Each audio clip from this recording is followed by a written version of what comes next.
Hey everyone, welcome back to another video. In this last one, I'm taking a look at War Tiger, which is the character that is more oriented towards PvP for this update. His PvE performance is pretty lackluster, as you'll see, so to kind of make the video a little bit more interesting on the PvE side, I actually decided to equip a brilliant CTP of Judgment on Shadow Shell, so you can see the comparison that makes from the Mighty Destruction that I had previously. A bunch of people were asking me why I didn't mention CTP of Judgment as a potential PvE CTP for her, and to be frank, I just forgot, so now you can see how that performs. So as I mentioned, the character isn't cut out for PvE. His performance there was pretty much just as bad as Sunbird, which if you saw the other video or have played with the character, you'll know he's pretty awful in PvE.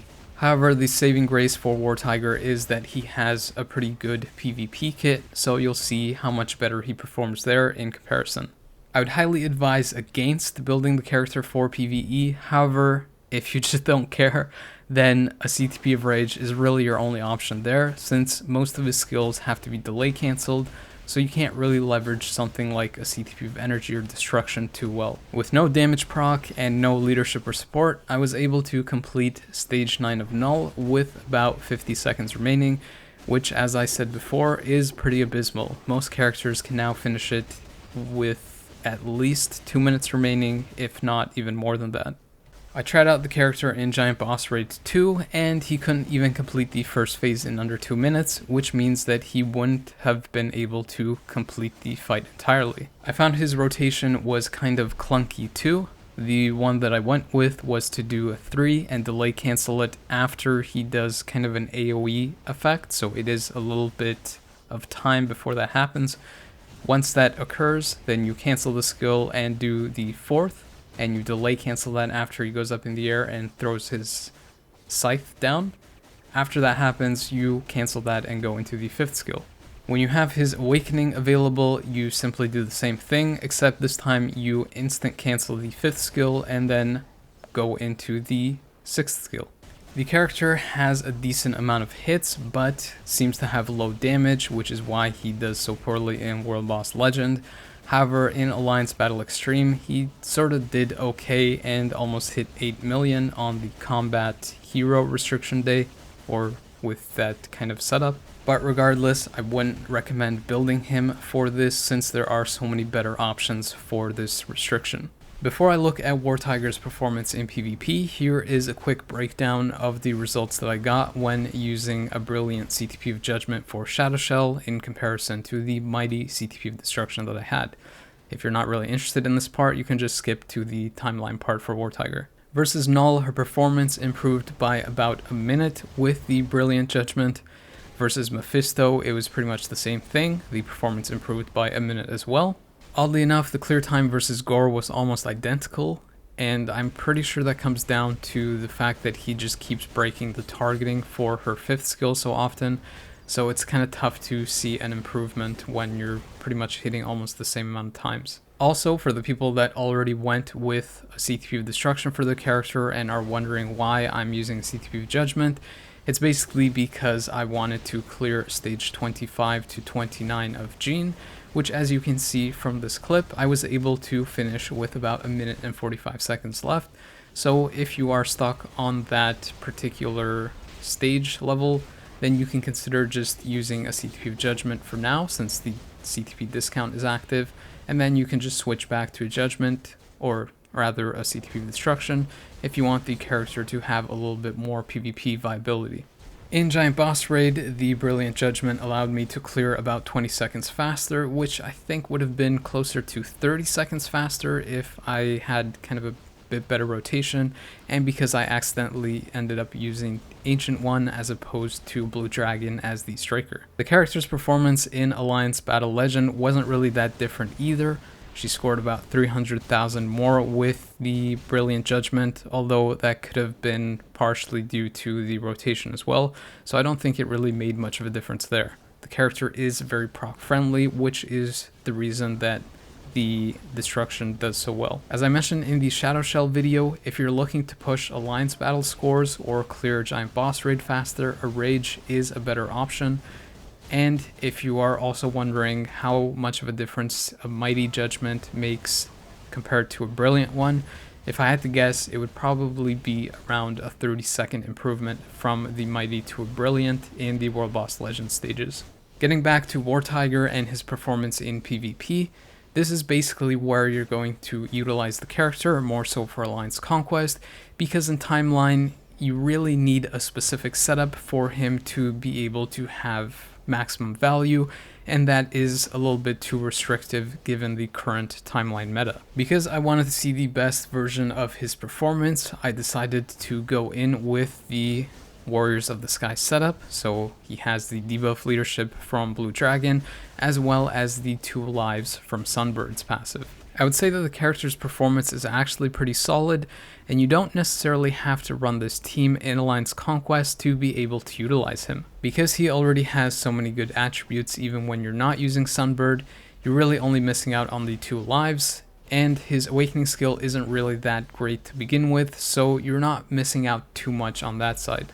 Unlike the other Warriors of the Sky, War Tiger has a lot of healing from his passive healing as well as the healing that he gets from his 5th skill, and because the AI rotation is actually pretty good, it focuses the 5th skill first, followed by the 3rd skill and then sometimes the 4th skill. He will also get 5 seconds of invincible from the 5th skill and the healing that I mentioned, and the 3rd skill will also give him the penetration and the iframe ignore. The character also has 35% damage mitigation in his kit, which if you do pair him with Shadow Shell and kind of figure out a team that works there, you can bump it higher. So in a way, you can run a CTP of Authority with the Steel effect to make him really tanky. However, you're going to be breaking up the Warriors of the Sky team, which would be primarily Blue Dragon, Shadow Shell, and Sunbird, to be able to do that. And besides that, he also gets 5 seconds of invincible from the 5th skill, like I mentioned.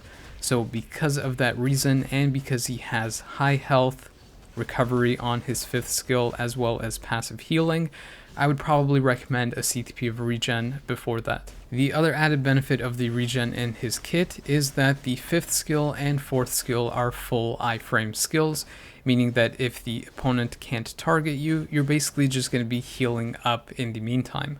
Because of this, you could potentially run an offensive build, though I don't think a CTP of Destruction would necessarily be the best option there, since he already has penetration on the 3rd skill, and because he usually opens with the 5th skill, if that doesn't hit and gets interrupted, and then he goes into the iframe ignore skill, you won't really have the benefit of the damage proc.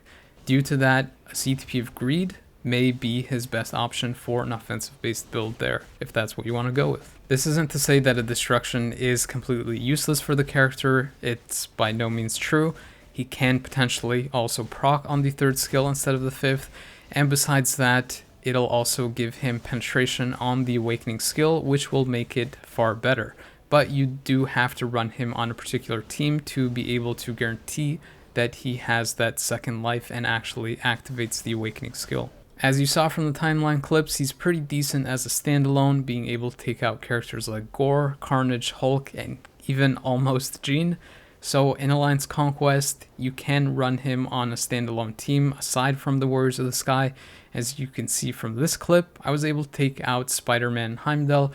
However, his Awakening skill is pretty lackluster, so he's pretty much going to get killed by any character that has an iframe ignore, even if he goes into the 2nd fight. But regardless of that, in the first fight before the Awakening, the character will definitely give you value in Alliance Conquest, so if you're really into that, I would highly recommend building him there.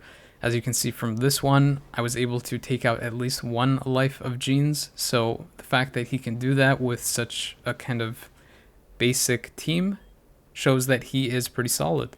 Here I was able to solo a full Black Order team, and because he iframes so much, and because he has access to the iframe ignore pretty often, I was also able to take out the 2nd life of Corvus too.